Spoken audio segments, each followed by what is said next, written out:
تینوں ٹونوں کو ضلع کی طرف سے پابند اس لیے کیا گیا کہ اپنے اپنے پوائنٹ پہ ضلعی ہیڈ کوارٹر میں یہ نشستیں رکھے تاکہ ساتھی بھرپور انداز سے ان نشستوں میں شریک ہوں اور رمضان المبارک کے حوالے سے اپنے فرض کی ادائیگی کی یقین دہانی ہوں۔ بحیثیت مسلمان رمضان المبارک میں جہاں ہم نے عبادات کرنی ہے،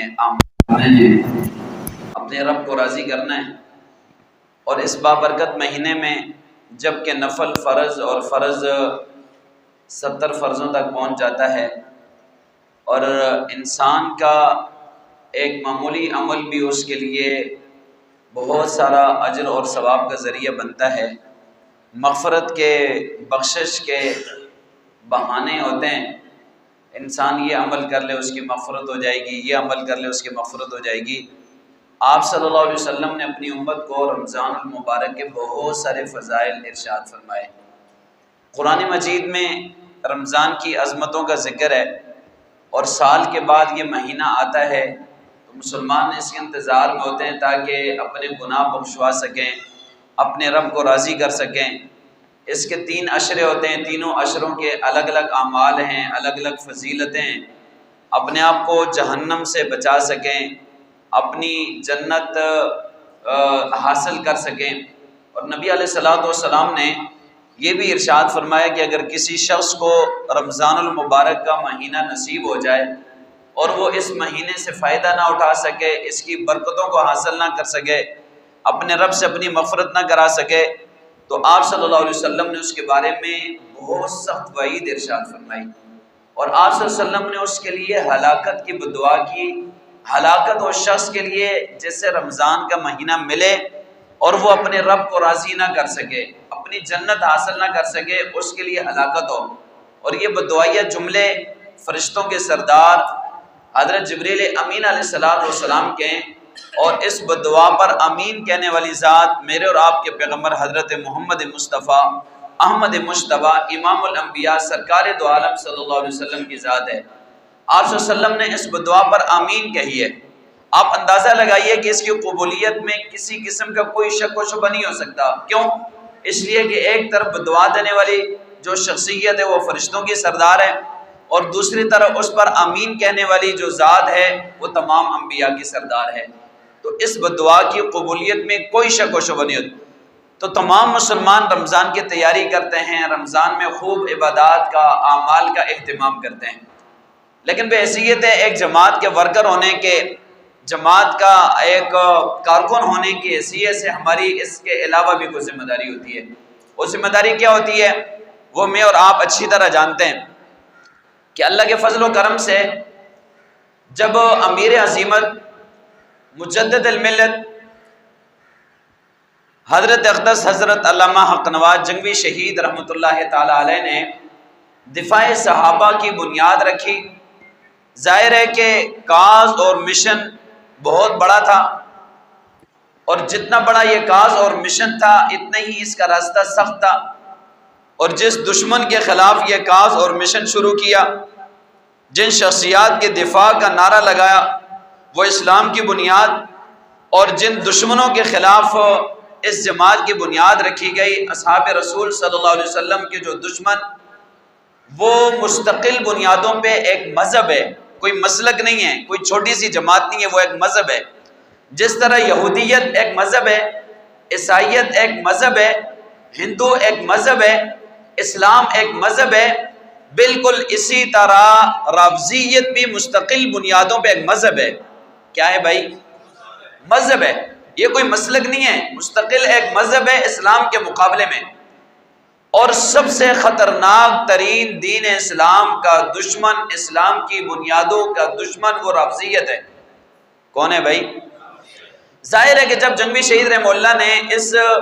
دشمن کے خلاف آواز لگائی اور اس کا کفر، اس کی مکاری، اس کی عیاری لوگوں کے سامنے بیان کی، تو یہ دشمن اپنی مکاری پہ اتر آیا، اور پھر اس نے دفاع صحابہ کے علمبرداروں کو نشانہ بنانا شروع کیا، اور سب سے پہلے قائد اول امیر عظیمت حضرت مولانا حق نواز جنگوی شہید رحمۃ اللہ علیہ کو 22 فروری کو بے دردی کے ساتھ شہید کیا، لیکن چونکہ ایک کاز مشن کی ابتدا ہو چکی تھی، بنیاد رکھی جا چکی تھی، اور اخلاص للہیت پر جنگی شہید رحمہ اللہ نے اس جماعت کی بنیاد رکھی، اصحاب رسول صلی اللہ علیہ وسلم کی عزت، ناموس، تقدس کا نعرہ لگایا۔ اب اللہ تعالیٰ نے ان کی اس آواز کو، ان کے اس کاز اور مشن کو اس قدر قبولیت عطا فرمائی کہ ان کے شہید ہونے کے بعد ان کا یہ کاز مشن رکا نہیں، چلتا رہا۔ اس کے بعد یک کے بعد دیگر ہمارے علماء، قائدین آتے گئے اور اصحاب رسول صلی اللہ علیہ وسلم کی دفاع کی بات کرتے گئے۔ جہاں اصحاب رسول صلی اللہ علیہ وسلم کی عظمت کی بات ہوتی، دفاع کی بات ہوتی، شان کی بات ہوتی، وہیں پر اصحاب رسول صلی اللہ علیہ وسلم کے دشمنوں کی مکاریاں، ان کا کفر، ان کی غلاظت بھی سنی قوم کے سامنے بیان ہوتی رہی، اور یک کے بعد دیگر ہمارے قائدین جامع شہادت نوش کرتے گئے۔ صرف قائدین نہیں، ہزاروں کی تعداد میں اہل سنت، نوجوان، علماء، طلباء، ڈاکٹر، وکلاء، ہر طبقے سے تعلق رکھنے والے اہل سنت، وہ اصحاب رسول صلی اللہ علیہ وسلم کی عزت اور ناموس کا پرچم اٹھاتے ہوئے جامع شہادت نوش کرتے گئے۔ ہزاروں کی تعداد میں جن کی گنتی پہنچ چکی ہے، ہزاروں کی تعداد میں جامع شہادت نوش کر چکے ہیں۔ یہ الگ ایک داستان ہے کہ صحابہ کرام رضوان اللہ تعالی علیہ مجمعین کی عزت اور ناموس کے لیے اس 14ویں صدی میں صحابہ کے غلاموں نے، صحابہ کے پروانوں نے، صحابہ کرام رضوان اللہ تعالی علیہ مجمعین کی جانثاروں نے قربانیوں کی وہ داستان رقم کی ہے کہ جن کی آج کے دور میں قربانیاں دے کر کے صحابہ کرام کی یادیں تازہ ہوئی ہیں، اور صحابہ کرام کی یادیں تازہ کی ہیں کہ صحابہ کرام کے غلام 14ویں صدی میں صحابہ کرام کی عزت اور ناموس پہ یہ قربانی دے سکتے ہیں، تو صحابہ کرام نے نبی پاک صلی اللہ علیہ وسلم کے لیے کتنی بڑی قربانیاں دی ہوں گی۔ میں کس اپنے شہید کی مثال آپ کے سامنے بیان کروں۔ اگر جوانی کے ابتدائی مراحل میں جیل میں گئے تو بڑھاپے میں جیل سے باہر آئے، اور اگر شہادتیں پیش کرنے میں آئے تو ہمارے ساتھیوں کے ایسے ایسے لاشیں بھی ہم نے دیکھیں کہ ان کے جسموں میں ڈرل مشینوں سے سوراخ کیے گئے، ان کے جسموں کو چھریوں سے کاٹا گیا، بے دردی کے ساتھ انہیں ذبح کیا گیا، یہاں تک کہ اس دفاع صحابہ کی تحریک میں ایسا شہید بھی شامل ہے جس کا دھڑ کہیں اور دفن ہے، سر کہیں اور دفن ہے۔ ایسی ایسی قربانیوں کی داستان رقم کی ہے، اور میرے بھائیوں یہ ہمارے لیے بھی بہت بڑا لمحہ فکری ہے کہ ہمارے بھائی، ہمارے دوست، ہمارے احباب، ہمارے قائدین اتنی بڑی تعداد میں اور اتنی عظیم، اتنی بڑی قربانیاں صحابہ کرام کی عزت اور ناموس کے لیے پیش کر کے جا چکے ہیں، اور آج میں اور آپ اس کام کی اہمیت کو نہیں سمجھ رہے ہیں۔ ہم اس کام کو وقت ہی نہیں دے پا رہے ہیں، ہم اس کام کو ترجیح بنیادوں پر ہی نہیں کر رہے ہیں، ہم اس کام کے کرنے میں سستی کر رہے ہیں۔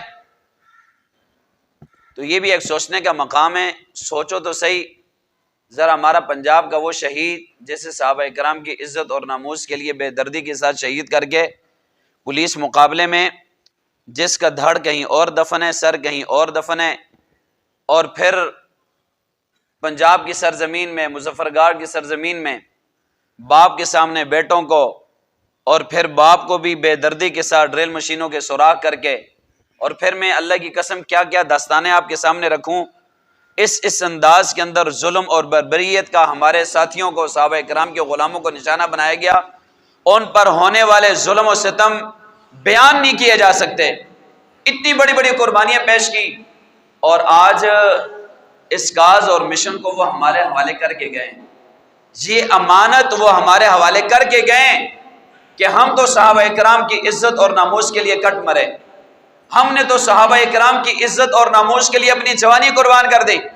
ہم نے تو صحابہ کرام کی عزت اور ناموس کے لیے اپنے بچے یتیم کرا دیے، ہم نے تو صحابہ کرام کی عزت اور ناموس کے لیے بیویاں بیوہ کرا دی، ہم نے اپنی بہنوں کو بے سہارا چھوڑ دیا، اپنے والدین کو بے سہارا چھوڑ دیا۔ جمشید ٹاؤن کے کارکنوں، ذمہ داروں، ورکروں، تم نے اس مشن کی کتنی لاج رکھی ہے، تم نے ہمارے چھوڑے ہوئے مشن کے لیے کیا قربانیاں پیش کی ہیں۔ جملہ معترضہ کے طور پر کہنا چاہ رہا ہوں، بڑی معذرت کے ساتھ، ناراض نہیں ہونا، آج اتوار کا دن ہے، چھٹی کا دن ہے۔ اگر جمشید ٹاؤن کے حلقوں کے صرف ذمہ داری آ جاتے ہیں نا تو یہ مسجد آپ کو بری ہوئی نظر آتی۔ کیا نظر آتی بھائی؟ اونچی آواز سے وہ بولو تو صحیح۔ لیکن حلقوں کے ذمہ دار بھی حاضر نہیں ہیں۔ سوچنے کا مقام ہے۔ بہرحال کمزوری سب سے پہلے میری ہے کہ میں محنت نہیں کر سکا، پھر اس کے بعد ہر حلقے کا ذمہ دار اپنی کارکردگی پر غور کرے۔ خیر، کس کے سامنے روئیں اور کیا روئیں؟ اس لیے میرے بھائیوں، مشن کے ساتھ یوں نہ کرو، کل ہم نے اپنے شہداء کا جواب دینا ہے، کل ہم نے شہداء کو منہ دکھانا ہے۔ جو امانت، جو ذمہ داری آپ کے حوالے کی گئی اسے ٹھیک طریقے سے ادا کرو۔ نہیں کر سکتے دوسروں کو موقع دو، وہ آ جائے۔ 3-4 دن سے تو ہمارے سامنے دعوت چل رہی ہے، فون کیے جا رہے ہیں، بتاؤ اور یہ مولوی صاحب کیا کر سکتے ہیں؟ حلقوں کی جو صدور ہیں وہی اگر اپنی ذمہ داری پوری کرتے تو آج حاضری کی نوعیت کچھ اور ہوتی ہے۔ خیر بہرحال آگے آنے والا ہے رمضان بھائی، کیا آنے والا ہے؟ سب مل کے بولیے۔ اور رمضان میں ہم نے عبادات کے ساتھ کیا کرنا ہے؟ جماعت کے شہداء کے گھرانوں کی کفالت کے لیے بھی بھرپور محنت کرنی ہے۔ میں نے عرض کی نا، ہزاروں کی تعداد میں ہمارے ساتھیوں نے جام شہادت نوش کی ہے، اصحاب رسول صلی اللہ علیہ وسلم کی عزت اور ناموس پہ قربان ہوئے، ان کے بچے ہیں، ان کے گھر والے ہیں، ان کے بے سہارا والدین ہیں۔ ہم نے یہ دعویٰ کیا، اعلان کیا کہ ہم شہدائے ناموس صحابہ کے وارث ہیں، اور الحمدللہ اللہ کے فضل و کرم سے جب کراچی کی جماعت نے، کراچی کے قائد نے، میرے جرنیل نے اعلان کیا کہ ہم شہداء کے وارث ہیں، تو اللہ کے فضل و کرم سے ہم نے وارث ہونے کا حق بھی ادا کر دیا اور وارث ہو کر بھی دکھایا ہے۔ وہ اس انداز میں ہمارا ذمہ دار ہے، ہمارا کارکن ہے، ہمارا ہمدرد ہے، ہمارا ورکر ہے۔ رمضان المبارک میں اپنی عبادات کے ساتھ ساتھ مساجد کے باہر وہ جولیاں لے کر کے کھڑا ہوا نظر آیا، آوازیں لگاتا ہوا نظر آیا، اور پھر پورا رمضان اللہ کے فضل و کرم سے محنت کی، بھرپور انداز سے شہداء کے گھرانوں کے لیے فنڈ جمع کیا، اور پھر سینکڑوں گھرانوں تک، ان کی دہلیز تک اللہ کے فضل و کرم سے ایک وافر مقدار میں ہم نے وظیفہ ان کے گھروں کی دہلیز تک پہنچایا ہے۔ کراچی کی جماعت نے اعلان کیا تمام شہداء کے گھرانوں تک، ان کی دہلیز تک، الحمدللہ ہر ایک شہید کے گھرانے کی پوری تفصیل لے کر کے، کتنے بچے ہیں، کس کس اسکول میں، کس کس جماعت میں پڑھتے ہیں، ان کی کتنی فیس ہے، گھر کرائے پر ہے، یہ سارے تفصیلات لے کر کے ہر شہید کے گھرانے کی دہلیز تک ہم نے ان کی حالت کو دیکھتے ہوئے وظیفہ ان کے لیے مقرر کیا۔ اور پھر اس کے بعد پورے سال کا وظیفہ ایک ساتھ جرنیل اہل سنت علامہ غازی اور رمضان فاروقی صاحب نے حکم فرمایا کہ پورے سال کا وظیفہ ایک ساتھ دیا جائے، تاکہ اگر وہ اس رقم کو اپنے کسی استعمال میں لانا چاہیں وہ لا سکیں۔ گزشتہ 3 سال سے الحمدللہ یہ معمول ہے کہ پورے سال کا وظیفہ ایک ساتھ ان شہداء کے گھرانوں کو دیا جاتا ہے۔ پھر اس کے بعد اعلان کیا کہ بھائی وہ شہداء اور وہ گھرانے جو اس وقت کرائے پہ رہتے ہیں اور وہ پریشانی میں ہیں، تو ان کے لیے پھر الحمدللہ اللہ کے فضل و کرم سے جگہ خریدی، اور یہ 3را سال ہے کہ وہاں پر گزشتہ سال، اس سے پہلے سال 4 گھر تعمیر کیے ہیں، گزشتہ سال 4 گھر تعمیر کیے ہیں، اس سال الحمدللہ 3 گھر تعمیر کیے ہیں، اور مکمل تیار کر کے یہاں تک کہ رنگ روغن مکمل ساز و سامان کے ساتھ ہم نے پھر شہداء کی ان فیملیوں میں قرآن اندازی کی۔ اور اس مرتبہ الحمدللہ ہمارے ضلع کے شہداء کے درمیان یہ قرآن اندازی ہوئی ہے، اور جہاں ہم کھڑے ہیں لائن ذریعے میں، یہاں کی بھی ایک شہید کو الحمدللہ اس کے گھرانے کو گھر ملا ہے، اور ہمارے گلشن اقبال اپنا جمشید ٹاؤن کے 2 اور ساتھی ہیں، محمود آباد ٹاؤن کے ایک شہید کے گھرانا ہے، ان کو الحمدللہ گھر ملے۔ یہ جو گھر تیار کیے ہیں، ان پر جو خرچہ ہوا ہے، یہ ساری تیاری، یہ یقیناً جو ہم رمضان المبارک میں محنت کرتے ہیں، اس کے بعد عید کے بعد یہ کام شروع ہوتا ہے، اور آپ حضرات ہی کی محنت ہوتی ہے، شہداء کے گھرانوں کے لیے مکانات تیار ہوتے ہیں، یہ وظائف دیے جاتے ہیں۔ اس لیے میرے بھائیو رمضان المبارک میں ہم نے دیگر عبادات کے ساتھ ساتھ ہم نے دن رات ایک کرنا ہے اور بھرپور انداز کے اندر شہداء کے گھرانوں کی کفالت کے لیے ہم نے فنڈ جمع کرنا ہے۔ کریں گے انشاءاللہ، بھرپور انداز سے محنت کریں گے انشاءاللہ۔ آپ ترتیب بنائیں، اب چونکہ رمضان میں ابھی 8-10 دن باقی ہیں، زکوٰۃ کی بکیں آپ کو مل چکی ہوں گی، اور رمضان سے پہلے پہلے آپ مخیر حضرات سے ملاقاتیں کریں۔ دیکھو ہر ایک کے تعلق والے ہوتے ہیں، رشتہ دار ہوتے ہیں، دوست احباب ہوتے ہیں، آپ کو پتہ ہے کہ آپ کا کون کون سا دوست یا کس کا تعلق والا کاروباری آدمی ہے۔ تو زکوٰۃ تو ایک فرض ہے، ایک فریضہ ہے، ہر مسلمان نے ادا کرنا ہے۔ آپ نے مثبت انداز سے اپنی جماعت کی دعوت ان کے سامنے رکھنی ہے، شہداء کے احوال ان کے سامنے رکھنے کے اس انداز میں ہماری جماعت شہداء کے گھرانوں کی کفالت کر رہی ہے، یہ وظائف دیے جا رہے ہیں، یہ ان کے لیے گھر تعمیر کیے جا رہے ہیں، اور یہ ان کا ماہانہ خرچہ اٹھایا جا رہا ہے، یتیموں کی کفالت کی جا رہی ہے، ان کی فیسیں ادا کی جا رہی ہیں۔ آپ مثبت انداز میں اپنے شہداء کی ایک جو اپنا صورتحال ہے وہ ان کے سامنے رکھیں گے تو کوئی ایسا مسلمان نہیں ہے جو آپ کے شہداء کے ساتھ تعاون نہیں کرے گا۔ یقیناً مثبت انداز میں آپ دعوت رکھیں گے اور ان سے زکوٰۃ کی بات کریں گے تو انشاءاللہ وہ اپنی زکوٰۃ میں سے شہداء کے گھرانوں کا حصہ ضرور دے گا۔ آپ نے لسٹ بنا لینی ہے، جتنے آپ کے دوست احباب ہیں، رشتہ دار ہیں، لسٹ بنا کر کے پھر ان کے ساتھ آپ ملاقاتیں شروع کر لیں۔ ایسا نہ ہو کہ رمضان المبارک کا مہینہ شروع ہو جائے اور پھر 15-20 رمضان، اس کے بعد آپ زکوٰۃ کی رسید نکالیں اور لوگوں سے ملاقات کرنے شروع کریں، وہ کہیں گے یار ہم نے تو زکوٰۃ ادا کر دی ہے۔ تو آپ نے رمضان سے پہلے پہلے یہ ساری ترتیب بنانی ہے۔ تو آپ ہلکے کی سطح پہ محنت بھرپور انداز سے شروع کریں، وقت انتہائی مختصر ہے، بھرپور انداز سے اپنا کردار ادا کیجیے۔ اللہ تعالیٰ مجھے اور آپ کو سمجھ عمل کرنے کی توفیق عطا فرمائے۔ وآخر دعوانا الحمد للہ۔